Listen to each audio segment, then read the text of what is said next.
ಪ್ರಿಯ ವೀಕ್ಷಕರೇ, ಬೇಗನೆ ಬರಲಿಕ್ಕಿರುವ ಕ್ರಿಸ್ತೇಸುವಿನ ಮಹಿಮೆಯುಳ್ಳ ನಾಮದಲ್ಲಿ ವಂದನೆಗಳು. ಎಸ್ಕಟೋ ಸತ್ಯಾಂಶಗಳೆಂಬ ಕಾರ್ಯಕ್ರಮಕ್ಕೆ ತಮ್ಮೆಲ್ಲರಿಗೂ ಆತ್ಮೀಯ ಸ್ವಾಗತ. ಈ ದಿನ ಕೂಡ ವಿಶೇಷವಾಗಿ ಒಂದು ಮುಖ್ಯವಾದಂಥ ವಿಷಯವನ್ನು ನಾವು ನೋಡಲಿಕ್ಕಿದ್ದೇವೆ. ಬನ್ನಿ, ಈ ದಿನ ಈ ಕಾರ್ಯಕ್ರಮದಲ್ಲಿ ಬಂದು ನಮಗೆ ವಿಷಯಗಳನ್ನು ತಿಳಿಸಲಿಕ್ಕಿರುವಂಥ ದೇವ ಸೇವಕರನ್ನು ಈ ಕಾರ್ಯಕ್ರಮಕ್ಕೆ ಸ್ವಾಗತಿಸೋಣ. ಬೆಂಗಳೂರು ಪಟ್ಟಣದಿಂದ ಪಾಸ್ಟರ್ ಸೈಮನ್ ಅಬ್ರಾಹಂ ಅವರು ನಮ್ಮ ಮಧ್ಯದಲ್ಲಿದ್ದಾರೆ. ಈ ಕಾರ್ಯಕ್ರಮಕ್ಕೆ ಸ್ವಾಗತಿಸೋಣ. ಬನ್ನಿ ಪಾಸ್ಟರ್. ಪ್ರೈಸ್ ಅಲ್ಲ. ಹೇಗಿದ್ದೀರಾ ಪಾಸ್ಟರ್? ದೇವರ ಕೃಪೆಯಿಂದ ಚೆನ್ನಾಗಿದ್ದೀವಿ ಪಾಸ್ಟರ್. ಕಳೆದ ಕೆಲವು ಸಂಚಿಕೆಯಲ್ಲಿ ಅತ್ಯುತ್ತಮವಾದ ಅನೇಕ ವಿಷಯಗಳನ್ನು ನೀವು ನಮಗೆ ತಿಳಿಸ್ಕೊಡ್ತಾ ಇದ್ರಿ. ವಿಶೇಷವಾಗಿ ಎತ್ತಲ್ಪಡುವಿಕೆ ನನಗೆ ಬಹಳ ಮುಖ್ಯವಾದ ವಿಷಯ ನೀವು ಹೇಳಿದ್ದು ನೆನಪಿದೆ. ಏನಂತ ಹೇಳಿದ್ರೆ, ಆ ಪ್ರಕಟಣೆ ಪುಸ್ತಕದಲ್ಲಿ ಒಂದು ವಚನದಲ್ಲಿ ನೀವು ಪೂರ್ಣವಾದಂಥ ಭವಿಷ್ಯತ್ತಿನ ಅನೇಕ ಸಂಗತಿಗಳನ್ನು ವಿವರಿಸಿದರೆ. 1ನೇ ಅಧ್ಯಾಯ 19ನೇ ವಚನ ಎಂಬುದಾಗಿ ನಾನು ಭಾವಿಸ್ತೇನೆ. ಕರೆಕ್ಟಾ ಪಾಸ್ಟರ್? 19ನೇ ವಾಕ್ಯ. ಈಗ ನೀನು ಕಂಡವಗಳು ಈಗ ನಡೆಯುತ್ತಿರುವವಗಳು ಮುಂದೆ ಆಗಬೇಕಾದವರು, ಕಂಡವಗಳು ನಡೆಯುತ್ತಿರುವವಗಳು ಮುಂದೆ ಆಗಬೇಕಾದವುಗಳು. ಫಸ್ಟ್ ನೀವು ಹೇಳಿದ್ರಿ 1ನೇ ಅಧ್ಯಾಯದಲ್ಲಿ ಪದ್ಮೋಸ್ ದ್ವೀಪದಲ್ಲಿ ಯೋಹಾನನು ದರ್ಶನವನ್ನು ಕಾಣ್ತಾ ಇದ್ದಾನೆ. ನಾವು 2 ಮತ್ತು 3ನೇ ಅಧ್ಯಾಯದಲ್ಲಿ ಸಭೆಯ ಕುರಿತಾಗಿ ನೋಡ್ತಾ ಇದ್ದೇವೆ.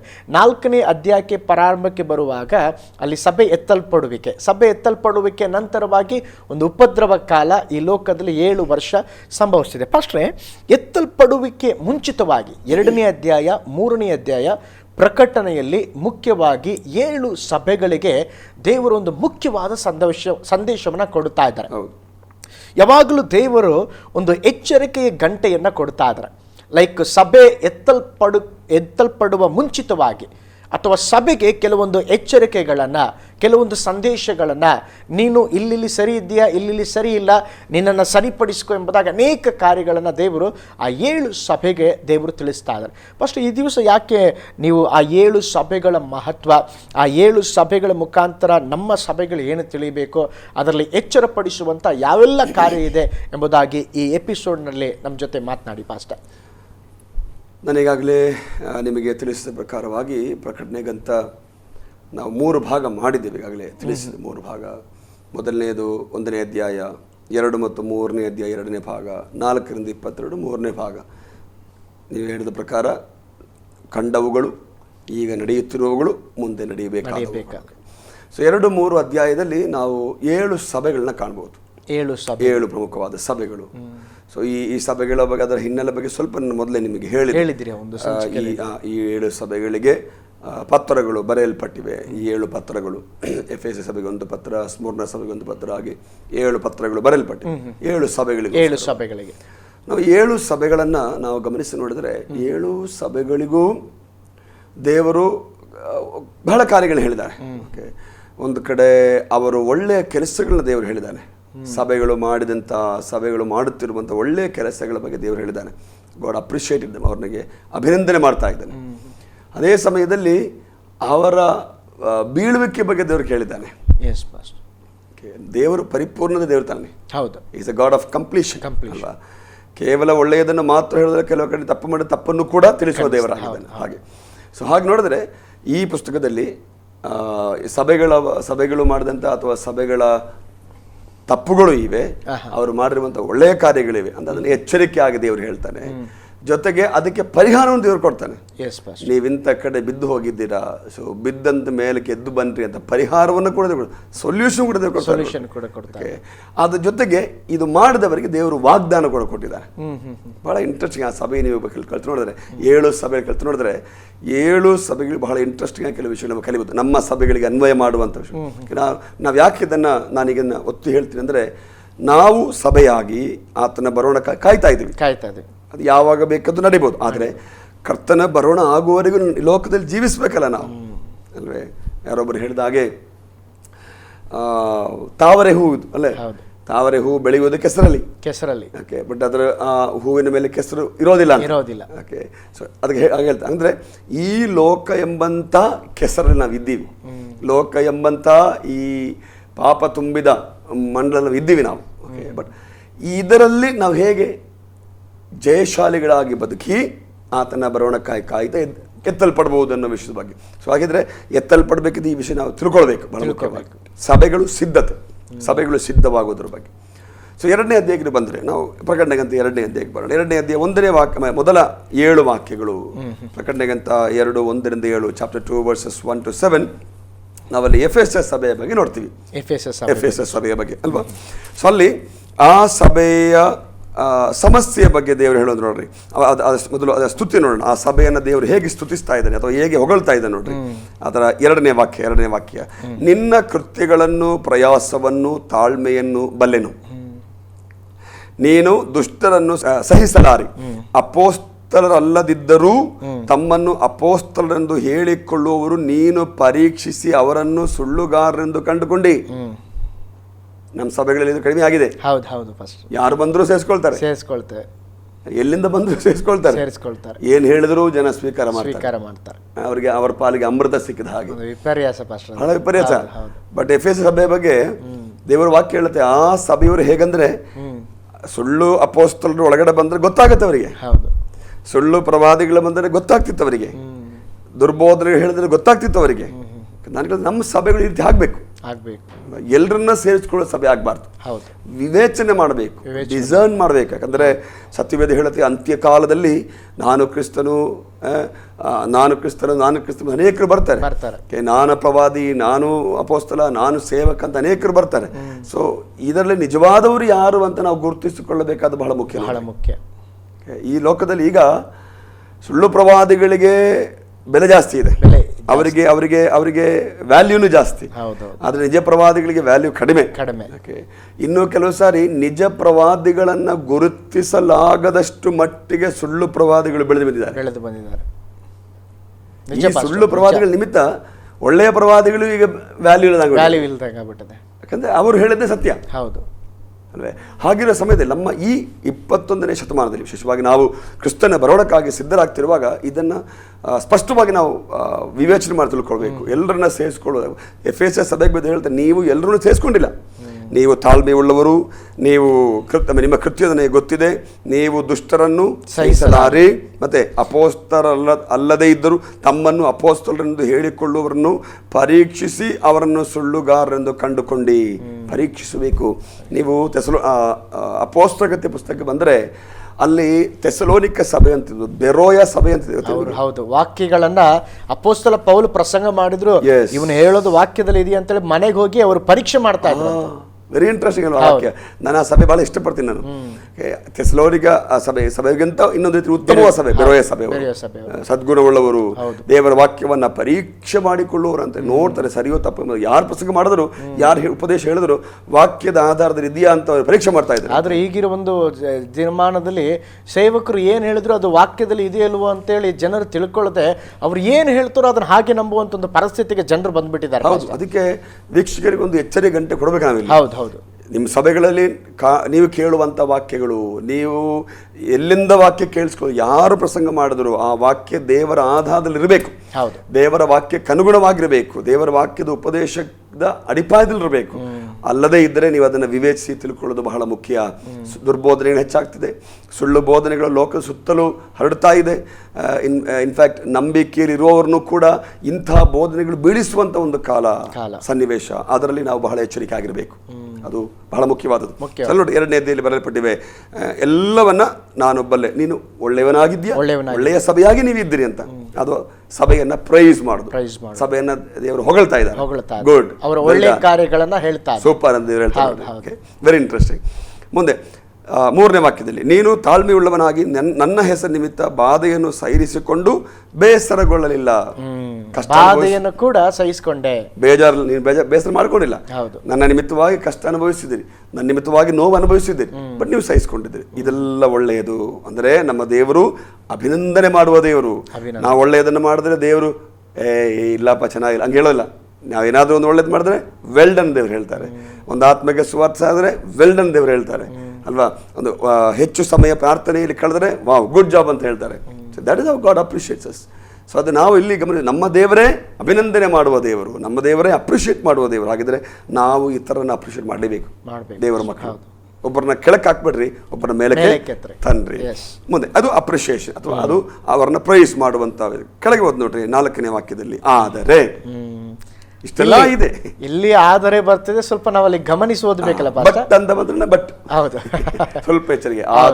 ಆದರೆ ಸತ್ಯವೇದದಲ್ಲಿ ಈ ಪದಗಳಿಗೆ ಬಹಳ ಬೆಲೆ ಇದೆ. ಆದ ಕಾರಣ, ಆದರೆ, ಯಾಕೆಂದರೆ, ಬಹಳ ಆ ಪದಗಳು ಬರುವಾಗ ನಾವು ಸ್ವಲ್ಪ ಇನ್ನು ಬಹಳ ಲಕ್ಷ್ಯವಿಟ್ಟು ಆ ಪದಗಳನ್ನ ಗಮನಿಸಬೇಕು, ಓದಬೇಕಾದ್ರೆ ಹಿನ್ನೆಲೆಯನ್ನ ಅದರ ಹಿಂದೆ ಮುಂದೆ ಸ್ವಲ್ಪ ನೋಡ್ಬೇಕಾಗುತ್ತೆ. ಸೊ ಇಲ್ಲಿ ನೋಡ್ರಿ 4ನೇ ವಾಕ್ಯದಲ್ಲಿ, ಆದರೆ ಮೊದಲು ನಿನಗಿದ್ದ ಪ್ರೀತಿಯನ್ನು ನೀನು ಬಿಟ್ಟು ಬಿಟ್ಟಿದ್ದಿ ಎಂದು ನಾನು ನಿನ್ನ ಮೇಲೆ ತಪ್ಪು ಹೊರಿಸಬೇಕಾಗುತ್ತೆ. ಒಂದು ತಪ್ಪು, ತಪ್ಪನ್ನು ತಪ್ಪಾಗಿ ಹೇಳಬೇಕು, ಹೌದು ಅಲ್ವಾ? ಅದು ಅದು ದೇವರ ನಿಯಮ. ಅದು ನಿಯಮ. ತಪ್ಪನ್ನು ಸರಿ ಅಂತ ಹೇಳಕ್ಕಾಗುತ್ತೆ? ಇಲ್ಲ, ತಪ್ಪು ತಪ್ಪೇ, ಬಟ್ ತಪ್ಪಿಂದ ಹೊರ ಬರುವಂತ ಮಾರ್ಗ ಕೂಡ ಇದೆ. ಹೌದು. ಸೊ ಇಲ್ಲಿ ಅವ್ರ ತಪ್ಪೇನದು, ಮೊದಲ ಪ್ರೀತಿಯಿಂದ ಬಿದ್ದು ಬಿಟ್ಟಿದೆಯಾ. 4ನೇ ವಾಕ್ಯ, ಮೊದಲು ನಿನಗಿದ್ದ ಪ್ರೀತಿಯನ್ನು ನೀನು ಬಿಟ್ಟು ಬಿಟ್ಟಿದ್ದಿ ಎಂದು ನಾನು ನಿನ್ನ ಮೇಲೆ ತಪ್ಪು ಹೊರಿಸಬೇಕಾಗುತ್ತೆ. ಅದು ದೇವರ ಮೇಲಿದ್ದ ಮೊದಲ ಪ್ರೀತಿನೂ ಆಗ್ಬಹುದು, ಜನರ ಮೇಲಿರುವಂತ ಪ್ರೀತಿನೂ ಆಗಿರಬಹುದು. ಅಂದ್ರೆ ವಿಶ್ವಾಸಿಗಳು, ಸಹ ವಿಶ್ವಾಸಿಗಳಿಗೆ ಆ ಎರಡು ಪ್ರೀತಿಯಿಂದ ಅವರು ಬಿದ್ದು ಹೋಗಿದ್ದಾರೆ. ವಾಕ್ಯ ಹೇಳಿದ್ರು ನೋಡ್ರಿ, ಪ್ರೀತಿಯನ್ನು ನೀನು ಬಿಟ್ಟು ಬಿಟ್ಟಿದ್ದಿ ಎಂದು ನಾನು ನಿನ್ನ ಮೇಲೆ ತಪ್ಪು ಹೊರಿಸಬೇಕಾಗುತ್ತೆ. ಇದು ಅವರ ಮಿಸ್ಟೇಕ್, ಅವರು ಹೇಳುವಂಥ ಕಾರ್ಯ. ಸೊ ಸಭೆಯನ್ನು ದೇವರು ಹೊಗಳಿ ಸಭೆಯ ಒಳ್ಳೆ ಕಾರ್ಯಗಳನ್ನು ಹೇಳಿದ ನಂತರ ಸಭೆಯ ಸಮಸ್ಯೆ ಬಗ್ಗೆ ದೇವರು ಹೇಳಿದ್ದಾನೆ.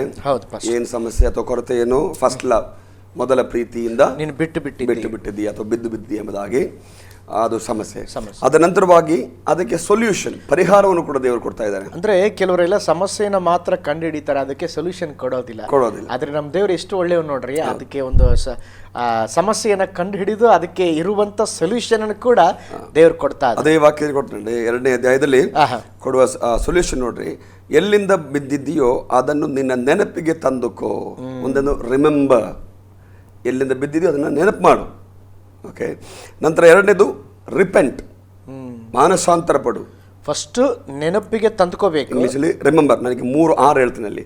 ಒಂದು ರಿಮೆಂಬರ್, 2ನೇದು ರಿಪೆಂಟ್, 3ನೇದು ರೀಡು ಮತ್ತೆ ಮಾಡು. ಮತ್ತೆ ತಪ್ಪು ಮಾಡೋದಲ್ಲ, ಇಲ್ಲ ಯಥಾರ್ಥ ಸ್ಥಿತಿಗೆ ಬಾ. ಹೌದು, ಮೊದಲ ಪ್ರೀತಿಗೆ ಬಾ, ತಿರುಗಿ ಬಾ. ಸೊ ರಿಮೆಂಬರ್, ನೆನಪು, 2ನೇದು ರಿಪೆಂಟ್, ಮನ ತಿರುಗು, 3ನೇದು ರೀಡು, ಮತ್ತೆ ಯಥಾಸ್ಥಾನಕ್ಕೆ ಬಾ. ಅದು ಸೊಲ್ಯೂಷನ್, ಅದು ಕೌನ್ಸಿಲ್, ದೇವರ ಆಲೋಚನೆ, ದೇವರು ಕೂಡ ಪರಿಹಾರ. ನೋಡಪ್ಪ ಇದನ್ನ ಮಾಡು ಅಂತ. ಒಂದು ವೇಳೆ ಮಾಡದೆ ಹೋದೇನಾಗುತ್ತೆ ಅಂತ, ಏನಾಗುತ್ತೆ ಪಾಸ್ಟರ್? ಎಚ್ಚರಿಕೆ ಬಹಳ ನೋಡಿ, ಗಮನಿಸಿ. 5ನೇ ವಾಕ್ಯದಲ್ಲಿ, ನೀನು ಮೊದಲು ಮಾಡುತ್ತಿದ್ದ ಕೃತ್ಯಗಳನ್ನು ಮಾಡು, ನೀನು ದೇವರ ಕಡೆಗೆ ತಿರುಗಿಕೊಳ್ಳದೆ ಹೋದರೆ ನಾನು ಬಂದು ನಿನ್ನ ದೀಪಸ್ತಂಭವನ್ನು ಅದರ ಸ್ಥಳದಿಂದ ತೆಗೆದುಹಾಕುವೆನು. ದೀಪಸ್ತಂಭ ಅದೇನು ಅರ್ಥ ಪಾಸ್ಟರ್? ಸಭೆಯನ್ನು ದೀಪ ಅಂದ್ರೆ ಆ ಸಭೆಯನ್ನ ಕಿತ್ತು ಹಾಕ್ತೀನಿ. ದೀಪಸ್ತಂಭ ಅಂದ್ರೆ ಪ್ರಕಾಶ, ಬೆಳಕು. ಸಭೆ ಕೊಡ್ಬೇಕಾದ ಬೆಳಕು ನೋಡ್ರಿ, ಅದನ್ನೇ ನಾನು ತೆಗೆದು ಹಾಕ್ತೀನಿ. ನೀನು ತಿರುಗಿ ಬರದೆ ಹೋದ್ರೆ, ಮಾನಸಾಂತರ ಪಡೆದೆ ಹೋದ್ರೆ ನಾನು ಅಂದ್ರೆ ನಿನ್ನ ಸಭೆಯಲ್ಲಿ ಇರೋಕೆ ಸಾಧ್ಯವಿಲ್ಲ. ನಿನ್ನ ಬೆಳಕು ಮಂಕಾಗುತ್ತೆ. ನಮ್ಮ ಮಾತಿನ ಹೇಳೋದು ಒಂದು ಖಡಕ್ ಎಚ್ಚರಿಕೆ. ಸೊ ಈಗಿನ ಸಭೆಗಳಿಗೂ ಇದನ್ನೇ ದೇವರು ಎಚ್ಚರಿಕೆ ಕೊಡ್ತಾ ಇದಾರಲ್ಲ. ಮೊದಲ ನೀವು ಸಭೆ ಆರಂಭವಾದಾಗ ನೀವು ವಿಶ್ವಾಸಿಗಳಾದ ಸಮಯದಲ್ಲಿ ಏನ್ ಮಾಡ್ತಾ ಇದ್ದೀರೋ, ಎಷ್ಟು ಒಳ್ಳೆ ಕಾರ್ಯಗಳನ್ನ ಮಾಡಿದ್ದೀರೋ, ಎಷ್ಟು ವೈರಾಗ್ಯದಿಂದ ಆತ್ಮಭಾರದಿಂದ ದೇವರಿಗಾಗಿ ಕೆಲಸಗಳನ್ನ ಮಾಡಿದ್ದೀರೋ ಅದಕ್ಕೆ ತಿರುಗಿ ಬರಬೇಕು. ಅಲ್ಲ ಫಸ್ಟ್ ಇದನ್ನು ಹೇಳುವಾಗ ನನ್ನ ನೆನಪು ಬರ್ತದೆ, ಪ್ರಾರಂಭದಲ್ಲಿ ನಾವು ಯೇಸುವನ್ನು ಸ್ವೀಕಾರ ಮಾಡಿದಾಗ ಬಹಳ ಪುಳಕಿತರಾಗಿರ್ತೇವೆ. ನನಗೆ ವಾಕ್ಯ ಓದಬೇಕು, ನಾನು ಜಾಸ್ತಿ ಪ್ರೇಯರ್ ಮಾಡಬೇಕು, ನಾನು ಉಪವಾಸ ಮಾಡಬೇಕು, ಎಲ್ಲಿ ಕೂಟಗಳಿರ್ತದೆ ಅಲ್ಲೆಲ್ಲ ಓಡಿ ಹೋಗ್ತೇವೆ, ಎಲ್ಲಿ ಸಂದರ್ಭಗಳು ಸಿಗುತ್ತದೆ ಅಲ್ಲೆಲ್ಲ ಹೋಗ್ತೀವಿ. ಯಾರಾದರೂ ಪ್ರೇಯರ್ ಮಾಡ್ಲಿಕ್ಕೆ ಹೇಳಿದ್ರೆ ಅದ್ರ ಮೊದಲ ಸ್ಥಾನ ಇರ್ತೇವೆ. ಆದರೆ ಹೋಗ್ತಾ ಹೋಗ್ತಾ ಹೋಗ್ತಾ ಕೆಲವೊಂದು ಸೀನಿಯರ್ ಸಿಟಿಜನ್ ಅಂದರೆ ಹಿರಿಯ ವ್ಯಕ್ತಿಗಳು ಅಥವಾ ಅದರಲ್ಲಿ ನಾವು ಆಳ ಊರಿ ಸ್ವಲ್ಪ ಎಲ್ಲ ನನಗೆ ಗೊತ್ತಪ್ಪ ಅಂತ ಒಂದು ಅನುಭವಕ್ಕೆ ಬರುವಾಗ ಅದೇ ಅವಕಾಶಗಳಿರುತ್ತದೆ.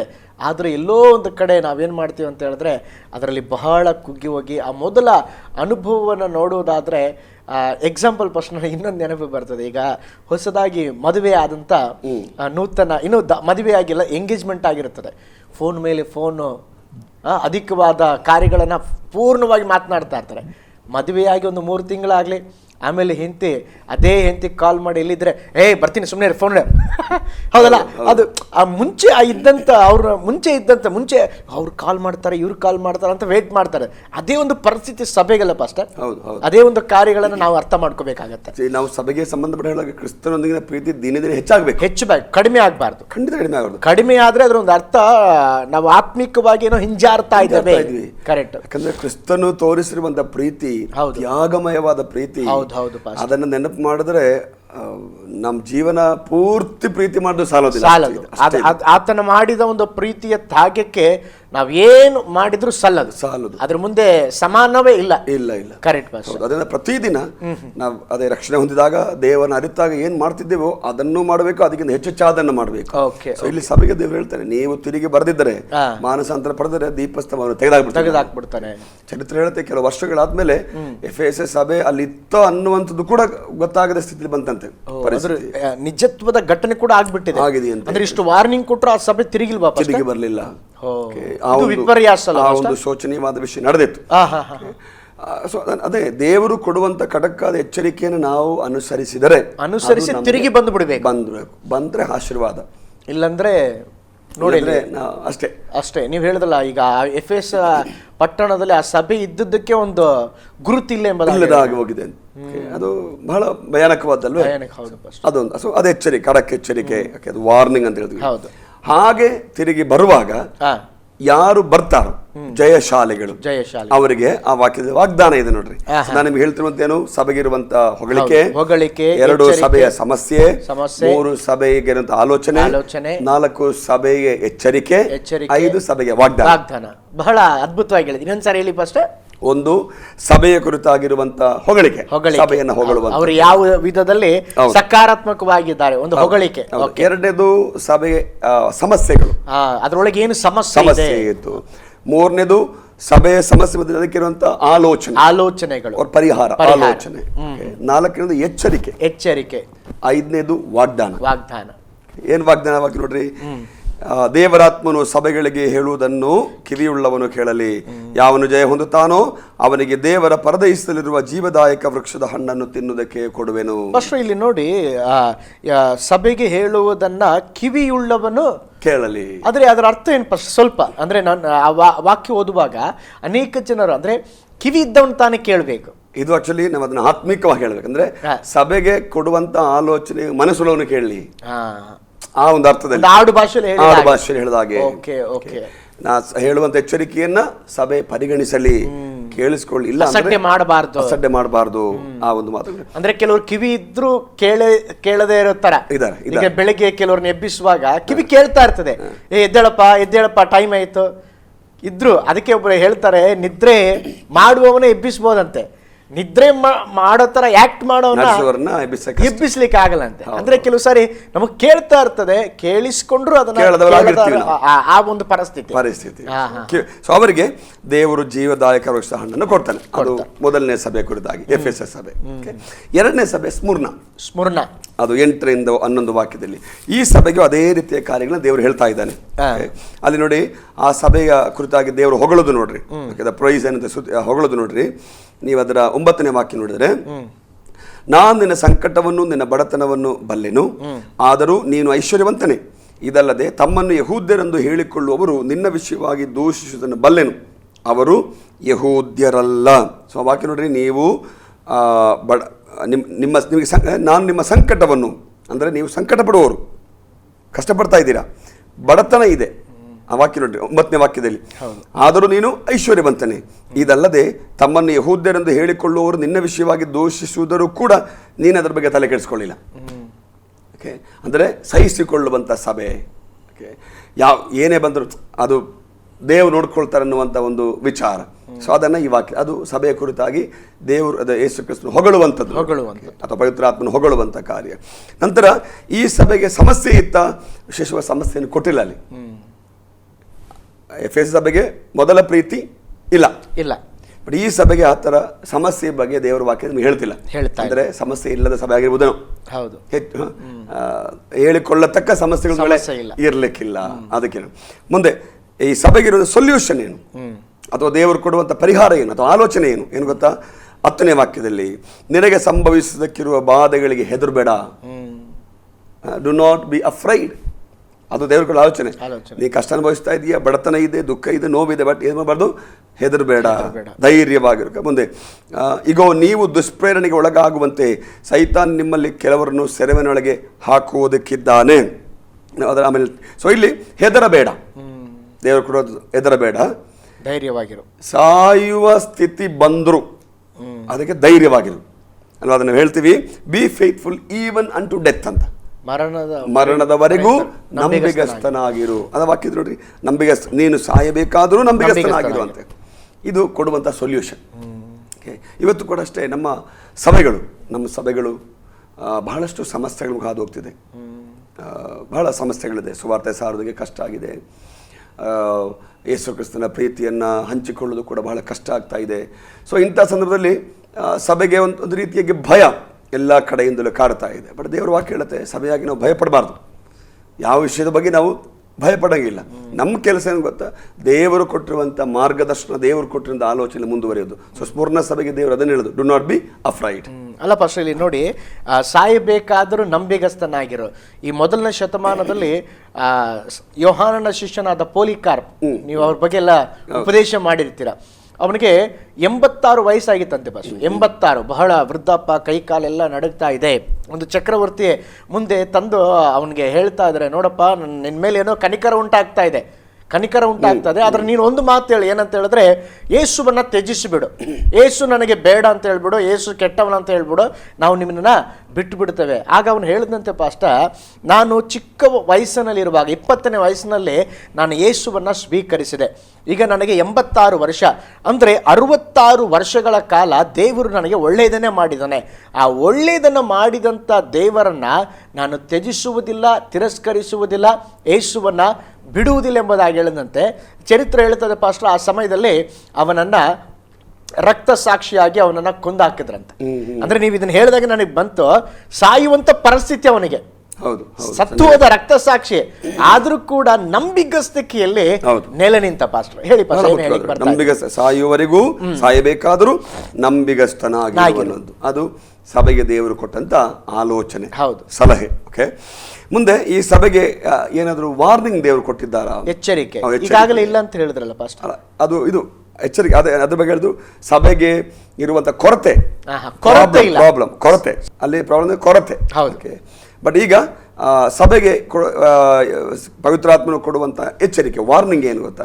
ಅದು ಸಮಸ್ಯೆ ಇಲ್ಲ, ಎಚ್ಚರಿಕೆ ಇದೆ. ಎಚ್ಚರಿಕೆ ಏನಾ ಎಚ್ಚರಿಕೆ? ನೀವು ವಾಕ್ಯ ಗಮನಿಸ, ನಿಮ್ಮಲ್ಲಿ ಕೆಲವರನ್ನು ಸೆರೆಮನೆಯೊಳಗೆ ಹಾಕುವುದಕ್ಕಿದ್ದಾನೆ. ಸೆರೆಮನೆಯಲ್ಲಿ, ಜೈಲಿಗೆ ಎಚ್ಚರಿಕೆ ಗಂಟೆ ಕೊಟ್ಟಂಗೆ ನೋಡ್ರಿ, ನಿಮ್ಮಲ್ಲಿ ಕೆಲವರು ಜೈಲಿಗೆ ಹೋಗ್ತಾರೆ. ಸಭೆ ಹೇಳಿದ್ರು ಒಂದು ಎಚ್ಚರಿಕೆ. ಆ ಒಂದು ಅನುಭವ ನಿಮಗೆ ಉಂಟಾಗುತ್ತೆ. ಅಂಡ್ ಆ ಕಷ್ಟ ಅಥವಾ ಆ ಸೆರೆಮನೆ ವಾಸ ಎಷ್ಟು ದಿನ ಅಂತೆ? 10 ದಿವಸಗಳ ತನಕ ನಿಮಗೆ ಸಂಕಟ ಇರುವುದು. ಇದು 10 ದಿವಸಗಳವರೆಗೂ ನಿನಗೆ ಸಂಕಟ ಇರುವುದು. ಅದ್ರ ಕುರಿತಾಗಿ ಅನೇಕ 10 ಚಕ್ರವರ್ತಿಗಳಂತ ಹೇಳ್ತಾರೆ. ಅದೆಲ್ಲ ವ್ಯಾಖ್ಯಾನಗಳು ಹೇಳಲಾಗಿದೆ. ನಾನು ಯಾಕಂದ್ರೆ ಫೋಕಸ್ ಮಾಡಲ್ಲ ಅಂದ್ರೆ, ನಾವು ನಮ್ಮ ಸದ್ಯದ ವಿಷಯ ಏನಂದ್ರೆ ಎತ್ತಲ್ಪಡುವಿಕೆ ಸಿದ್ಧವಾಗ್ತದೆ ಸಭೆಗಳ ಬಗ್ಗೆ.